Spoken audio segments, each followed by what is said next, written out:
What's up, my peeps? I wanted to come in and do a follow-up to my video I posted about my LIPO and BBL. I had quite a few questions. So I'm just going to give you a kind of quick overview of how I ended up getting a BBL, what led me to that, how the financial part a little bit, and the doctor that I chose and why I chose Dr. Boker, and how my recovery was, because that's pretty much an important one, especially considering I was 50.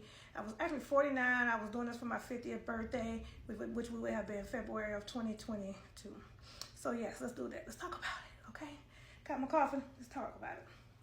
So initially, you guys know, everybody in this Manjaro group knows that struggling with weight has always been an issue. Initially, for me, the reason why I wasn't initially wanting a BBL, I was really wanting a tummy tuck. When I called Mia Aesthetics, because I did my research and I wanted to make sure that I go somewhere where I feel safe, that I know that my surgery would be, overseen by competent doctors, because there's a lot of horror stories out there. And so that's what made me choose Mia Aesthetics. I had met a couple of girls, nurses on contract. They gave me the name of the doctors there, and I started researching the doctors, making sure he hadn't had any body counts, right? So that's how I ended up at Mia Aesthetics in Miami, okay?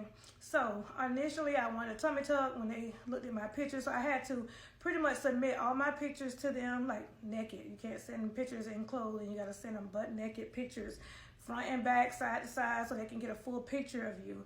And when they looked at my pictures, they decided that they suggested that I take the LIPO BBL route, and in 6 months come back for the tummy tuck, okay? Which I never did, of course.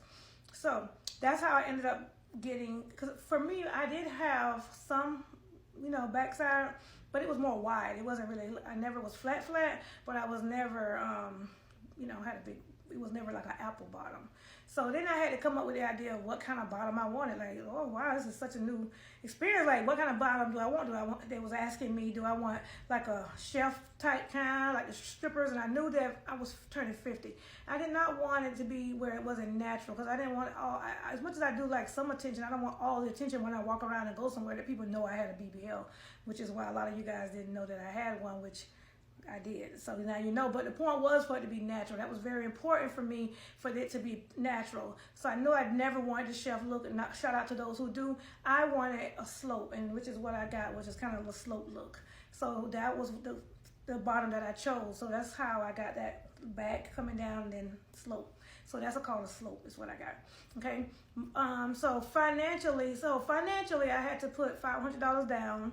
Let me back up to why I chose Dr. Boker, because initially I was trying to be cheap, right? So being cheap sometimes is not good. So initially I could have gotten the BBL and LIPO. I can't remember the exact prices, but I know that the doctor they gave me was a new doctor, so his rates was a little lower than Dr. Boker. So I initially had booked with that doctor. And then about a couple of days later, I changed my mind. I decided that I would prefer paying for experience, because what would happen if I was on the table and something happened? I didn't want a new doctor, didn't know what to do. I need somebody who already know what to do if something happens to me while I'm under anesthesia. That's why I ended up calling them back to try to get it switched. And they tried to charge me a fee, which I fought, because you literally, and the changes you make once you initiate your charges, you have to pay for those changes. So I was able to fight that, because it was only a day or two later, and they didn't tell me that in the initial call that I had to do that. So I was able to go ahead and switch to Dr. Boker, which I was glad I did, because he is the GOAT, y'all. He is the GOAT in Miami. So great choice if you go with him, which you can see my results, okay? So that's how I ended up. My surgery probably cost about, I'm going to say about $6,500, right, for LIPO BBL. 360 is what the procedure I got. And so I also had to add in the recovery house. The recovery house I chose was Ava's Recovery House in Miami. I'm telling you, it's not one of the biggest and the most fanciest, but that lady is, her and her crew, wow, take care of you. I'm telling you, they cook some good meals. They had a lady that was Caribbean, and she, oh my God, the meals, the food, they took care of me. They washed me my first day. They brought me in. They fed me, because you coming back from surgery, that first day you are out of it. So they was feeding me soup, making sure I had pineapples juice, whatever I had. Ava's Recovery House is it. I'm just telling you, No, it's not going to be one of the nice. It's a nice one. She got a really nice backyard. It's really a nice, clean house. They clean, but it's not like what I would say one of the more fancier houses. But you're going to be taken care of while you're there. Now, I got to tell you, that's it. Okay? Initially, so when I go in for my pre-op, they did all the things. I had to be at 187 pounds. I literally was fasting like 11 days before then because, you know, we struggle with weight. It's never going to go away. So I met my BMI. I think I had to be a BMI of 34 to have surgery, and I was there. So I initially thought I was 5'2". If I was 5'3".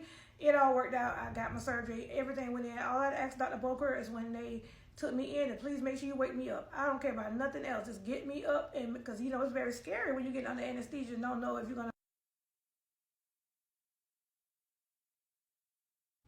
So I said 187 pounds. It's 183 that I had to be. So I did meet my BMI. I did all the things. I made sure. So our pre-op day, you go in, you pay your fees.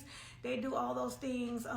With Ava's recovery house, I didn't finish and tell you that I think that fee might have been $1,500 to $2,000. So it took my overall cost about $8,500. So I was paying on it. And I think by the time I had to get there, I probably owed about $3,000 or something. So they're pretty flexible with your payment plan. I gave myself a year. I think I started probably about February of the year before. I knew February of the year before my birthday that I wanted to get the surgery. So I started paying on it. So that's what I did. So I also got care credit. If you're not familiar with care credit, they were able to help me too. So the final fee that I ended up paying them in the office was on my care credit card.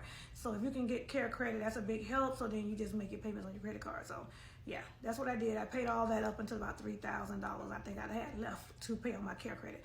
Okay, so my minutes is going quick, so I want to run through this real quick. I went for pre-op. I got everything done. I came back. I had surgery. He woke me up. Everything. I was still pretty swollen. I was like, I don't know. I look like I'm the same. It was kind of crazy. I was all this fluid. I didn't know what to expect, but overall, as time went on, I started to notice it. And now let me just tell you, for me, the recovery, overall, day 1 or 2 was okay, but when I started feeling that pain. Okay, let me just back up. Everything else was doable. I gotta tell you, for me to be 49 at the time, everything was manageable. But those lymphatic massages, y'all, I cannot even lie. Those lymphatic massages, y'all better be ready. I'm not trying to scare nobody, but what I did find out was that a lot of people in their videos didn't talk about those lymphatic massages. They are necessary. You have no choice. But when they start squeezing that fluid out of you, it is burning. I'm not trying to scare nobody to death. I'm just saying you got to do what you got to do because at the end of the day, I look great now. But baby, get ready. That's all I'm going to tell you. The lymphatic massages is necessary. You got to keep them going. In the video, you notice that I had that pink tape all over me. I will get taped up through my through my lymphatic massage therapist. So she would do that to help tighten my stomach up. So long story short, for the most part, the recovery was great. I bounced back quick. Some people will be dragging out. You know, I will tell you this too. I did, in the video, you notice that I had the avocado flow because I was looking at all these things that I could be able to sit up. Because, you know, listen, it's 6 weeks of not sitting on your butt. So you got to think about that too. The tummy tuck people recover is a lot faster because the butt is the worst part. Like, I almost think I could have recovered easier with the tummy tuck. But sitting on that avocado float, I had bought that recliner chair that we cut out and fixed it so I could sit up. But I'm just telling you, they wasn't a big help because the avocado float, for me, my butt was sink to the floor. So it wasn't high enough. It just wasn't a good investment for me. I tried a lot of different things, mostly laying on your stomach, but you're going to be tired. Your knees are going to be burning. You're going to have to find things that try to make you as comfortable as possible. It's a 6-week recovery period. So understand that it's going to feel like forever. Going to the doctors, you got to go for your lymphatic massages. Even when you get back home, I had to go get massages. You're going to have to sit in the car on your knees, y'all. You can't sit on your butt. I'm just saying. That's going to be an adjustment, but it's going to be worth it. I'm not trying to scare anybody, but I keep it real.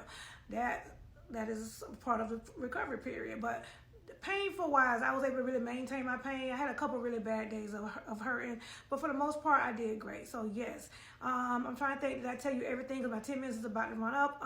Overall, if you have any questions, please send DM or put a message below in the comments. But I did great. It looks good.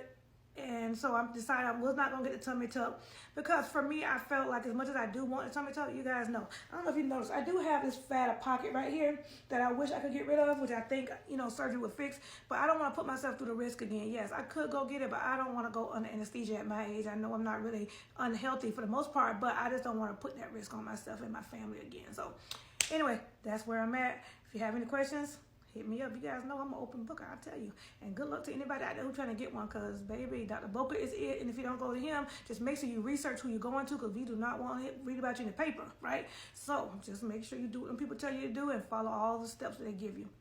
I'm out.